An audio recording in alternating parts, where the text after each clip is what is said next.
Hello everyone and welcome back to Let's Play Bloodborne, and I'm done doing side quests and optional stuff, mostly because we're out of side quests to do, so why don't we head on over to the Advent Plaza and finish this game. You may remember this location from episode 10 where we defeated the one reborn and then really didn't speak of it ever again. That's because it's basically a portal to the end of the game.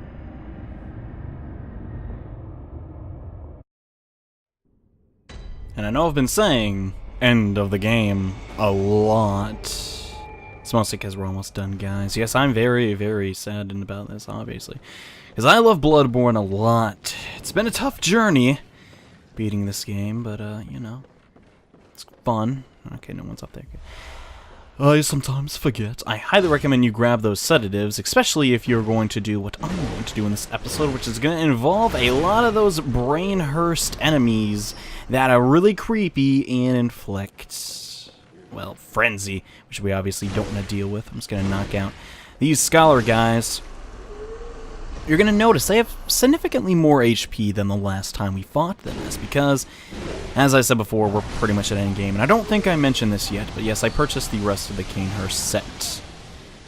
It's not really helpful for this area in any way, shape, or form. Ow. I just really, really like it a lot. I think it's one of the best sets in the game. No, definitely the best set in the game. And I know I haven't explored every nook and cranny of this game, but come on, look at it. We're a fierce warrior of Annalise, man. I love it, I love it. Just kind of matches, you know, the Ludwig's sword motif going on. And is this the entrance? No, it is not. There are a couple of optional notes that I want to make sure I get. Also, this flame giant pyromancer guy, he's actually a very good place to farm bloodstone chunks. I believe it's like a 30% chance. I personally have not seen it, but yeah, he's actually very easy to deal with. Oh, he does do pretty strong damage. But luckily, if you hug the base of his feet, pretty much, you should be fine. I just got bloodstone chunk. Not too big a deal, though. We will run into some chunks later in this episode. And what the heck is in this place? And who the heck is this guy? Wait. That's Patches. Oh, this cannot be. You cannot be. No, you didn't. Lord Amygdala? Oh, how did this come to pass? Now, wait just a moment. Do you think ill of me? Me? Yes, of course I do. You pushed me down a hole again. Indeed, I should think not. I shared with you a thing most secret. Now you're witness to a miracle, and all the stronger for it. You should appreciate it if you've a grain of gratitude in you. Yes. Appreciate it.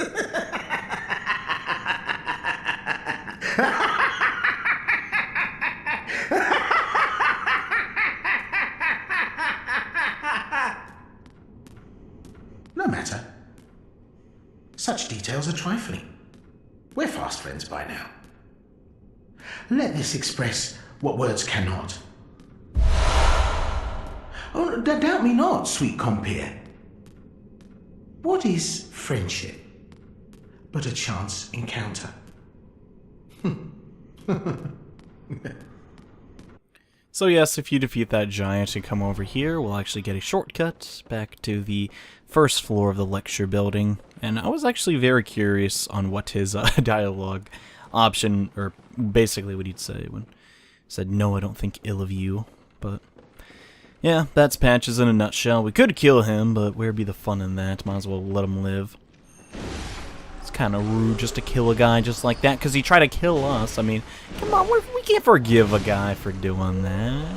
It's not such a big deal. And yeah, I never really mentioned it before, but these scholars are a fantastic way to farm Quicksilver bullets if you really don't like buying them. Because they do such little damage, and you can fight so many of... Oh, chunk, nice.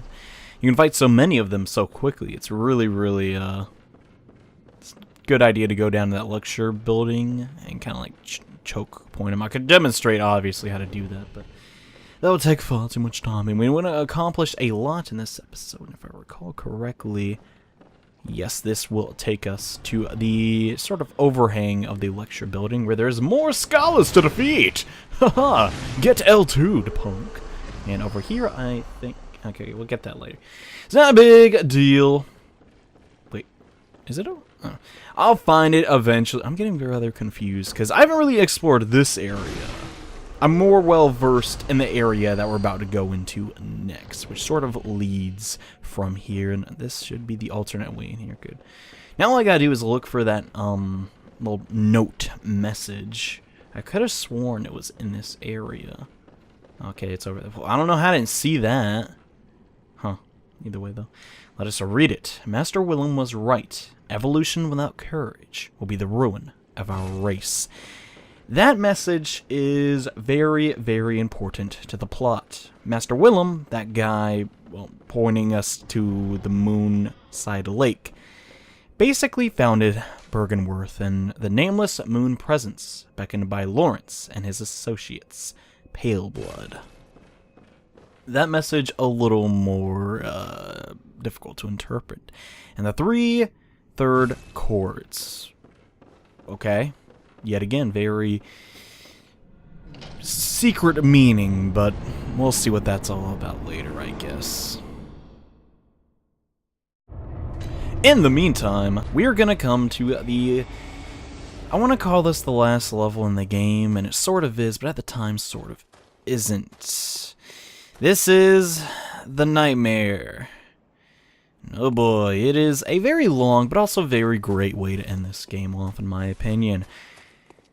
And yeah, more baby crying. And more of these guys, which spit leeches at us. Luckily, they're relatively squishy at this point. I'm not gonna even... It says a lot about an enemy when the enemy that it leaves behind is more difficult than the core of it. I want to full up heal for this so I can maximize my damage. Alright, and that should give us some more chunks. We're not gonna need any more chunks. Basically, we need one item to get plus 10 on our weapon, and oh god, no, it's lighting up. That's bad, that's bad. Very secret lamp over here. Don't know if everyone knows about that, because it kind of blends in. But yes, there is actually a great one here in the Nightmare. And it's going to continually attack us with frenzy. But if you keep on running and just run past all these enemies, I don't recommend you fight them at all. Where am I gonna go? Okay, the frenzy's going down good. That is great. We do not want to take a lot of damage, and I forgot to equip the sedative, but I do not think I will need it. Got some rock guys here. Pretty much most of the enemies from the Nightmare Frontier are recycled here. And yes, now we can actually enter Mirgo's Nightmare. We'll get started on this area. This place, I do not like it for a lot of reasons. First off, giant spider enemies, not a fan. But there is one thing in this area that I want to show off, and more shaman bone blades. Haven't had a use for those yet, and oh boy, my favorite NPC hunter in the game. I don't know what this guy's name is, I don't know his story, all I know is he has Ludwig's sword, and it hurts a lot. So I'm gonna run past him, and pardon me, sir. Thank you. And we're gonna run up here to get some, I believe, Chalice Dungeon items, and oh my... Pardon me, sir, while I get my yellow backbones and get the dump out of here. Okay. Yeah, he won't chase us for much longer, but it's something to point out that, yeah, he does a lot of damage. Pretty much all hunters in this game can easily two-shot you if you fight them at the appropriate level, which is why you should fight them at not the appropriate level and kick their butts. Blue elixirs. I believe there is a badge you can, like, buy blue elixirs with. I've not found it yet. No, boy, these executioner guys. What? I've never seen that guy hit me ever. Okay, I thought they were friendly. I mean, these ones up here are mean, but that kind of freaked me out a bit. Usually they are a little more calm. And yeah, I recommend you run past those guys. Oh, he's up on the platform. Toodaloo, nerd! You have an elevator. Sucks to be you. That was a poor emote selection.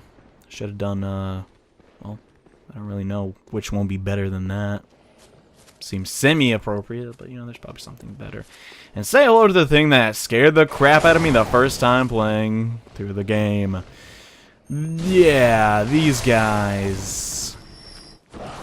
This would explain why the crows sounded like beasts throughout the game. But is it just because we're in the nightmare, or is that how they always looked? Hard to say, but yeah, the beasts have crow faces, and the crows have beast faces. Not really disturbing, mind you. In fact, it'll probably be one of the more tame things we encounter here in the loft. But, yeah, just a little eerie. I don't like that. I don't like that. But something I do like is one of the most powerful bloodstones in the game that you can get outside of Chalice Dun. How? What? I did not think that would register, but yes, I highly recommend you pick that up. Fantastic bloodstone gem that I'm actually going to go back to the dream and put in. If you step on this elevator, it'll actually take you down to a very, very nice lamp. Because, you know, there's a boss coming up. I recommend you grab this. Takes you right here, and then you can return back to the dream. Really nice pickup, and yeah. Putting that blood gemstone in is going to be really good, so be right back once I go do that.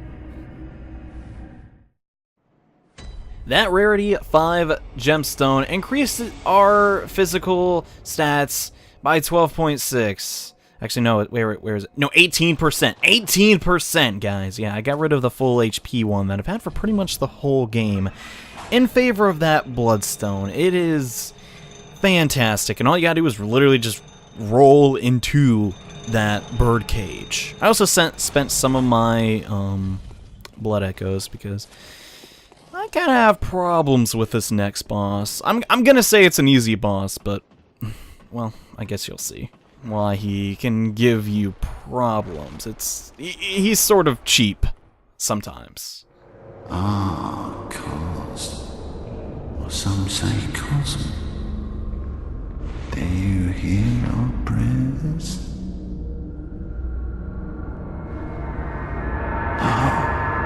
We shall not abandon the dream. No one can catch us.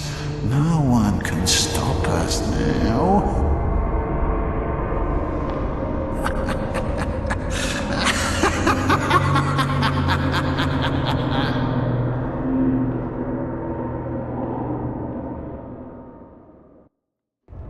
Micolash, host of the nightmare, is without a doubt the most abstract boss in this game.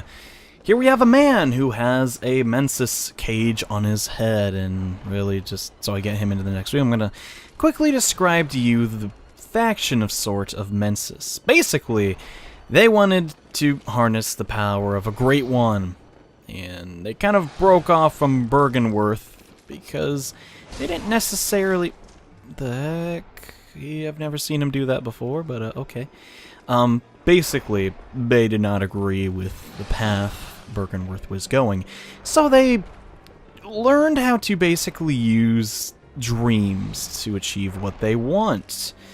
And yeah, they're basically the guys that run Yarhargul, the Unseen Village. And they'd basically done a bunch of crazy, demented stuff here in the dream. And now we get to, well, punish them for that. The boss fight itself, though, very simple. Micolash, not being so great at physical attacks, tends to use his, Quicksilver magic, sort of. That's what he's all about. He likes using it at one attack, because, he is from Bergenworth. It's natural that he'd use, old one attacks, and you can't parry him. He can sometimes attack you, but I don't think fist attacks can be parried very reliably. So what we're gonna do is we're just going to literally just attack him with our one-handed sword till he gets to half HP. And that's pretty much it for Micolash Cage here.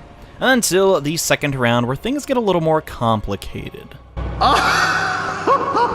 Oh, majestic! A hunter is a hunter even in a dream. But alas, not too fast.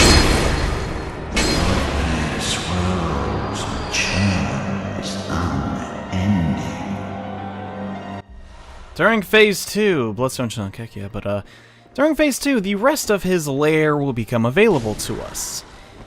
And so are the rest of his minions here. Well, then again, it's not really his lair, it's someone else's, but we haven't encountered that person yet, so we'll get to that later. Do not mess with these guys, they will do a ton of damage, and I don't care what you have to say. Pretty much every enemy here will do a ton of damage, so if you're not interested in getting everything out of the loft, I would recommend not even coming here, because it's a bad idea and you might get killed, and you have to repeat the first half of the boss over again. Now, it is very possible to beat the boss, then come here and do all this stuff, but you know how I like to be efficient. So if you think you're up to snuff and your skills are, well, good enough, come over here to get something very cool, a moon rune. A full moon rune this time. Full moon rune, that is very funny to say, but that is not all. We actually also want to find a key, because it's going to create a shortcut that is going to be extremely helpful later on once we do an optional area. So I'm going to continue talking over you and your dialogue, because I do not like this guy. He is annoying, and his voice actor is, well, not really bad, just I'm tired of hearing him, because first time playing through this game, yeah, I was stuck here for about 45 minutes trying to figure out how to get to Micolash, how to attack him, and all that stuff. And I'm actually going to not focus on getting to him at this point. Instead, we're going to come down to this bottom area. And right near this body, this should be, yes, the iron door key. I recommend you pick that up if you're at all interested in getting an extremely powerful bloodstone gem. It's a good idea to get that one, by the way. It makes your damage go up by an almost insane amount if you have a pure physical build like mine. Now that we have that, I'm going to come in here. No, I guess these are just bullets. I'm going to, well, look around. He doesn't seem to be here either. Well, that is annoying. But basically, we have to get him into this room. So once we find Micolash one more time, all we gotta do is kind of force him into there, and then we'll find an alternate route in here. So now you're starting to see, yeah, even I'm getting lost here. It's pretty much the whole point of this boss fight to... That usually doesn't happen, but it did this time. He went inside the mirror, and now I don't know where the heck he is. Oh god, now you're starting to see, well, I don't like this place. Also, his puppets have a tendency to respawn. No, don't go down! God dang it. That is annoying. That means he's going to go back into a mirror. I think. He has nowhere else to run, really. What a pain, dude. God, I hate this guy so much. It's not the end of the world, though. We're doing fine. There are, like, speedrunning tactics, though, obviously, that I could employ, but what's the point? You're supposed to go in there. Come on, dude. I got a video to make. God dang it, Micolash, you pain in the butt. Actually, no. He's going the right way now, remember. He's going to come into this room and then jump down there. And then you're going to be distracted with this item that I want to pick up because, you know, free blood echoes, why not? Almost got the plunging attack on him. And it's going to come and, yeah, I can kill you, by the way. Also, so can these puppets. You can get into that room before him as he's running in there and not have to do this next step.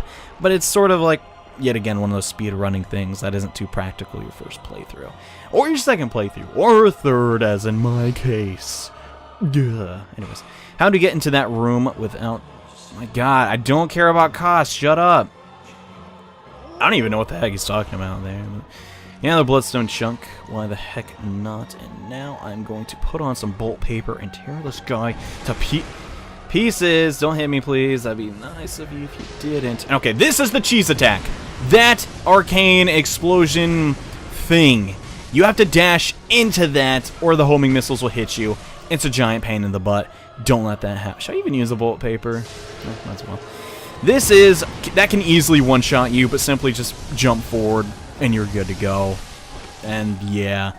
The boss isn't that hard. By now, you know how to dodge most of his attacks, and it should be over soon.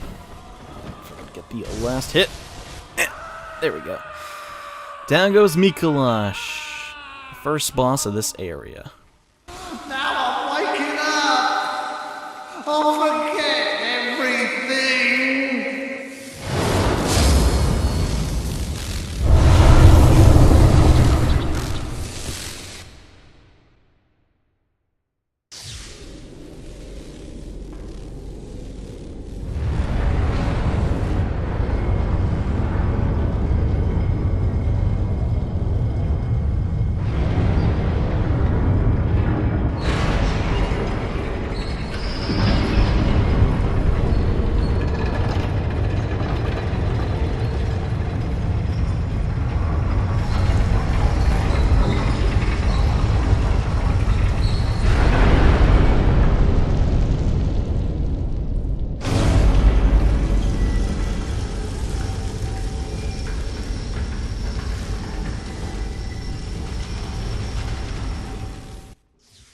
And yes, as I said, we're not done here. After beating Micolash, we will get to his Mensis cage if you want to pretend you're a crazy psychopath nightmare guy.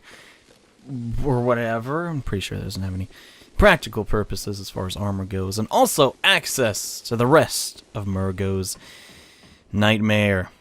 We're not done yet, guys. In the next episode of Let's Play Bloodborne, we reach the top of this demented castle. See you guys then. Bye.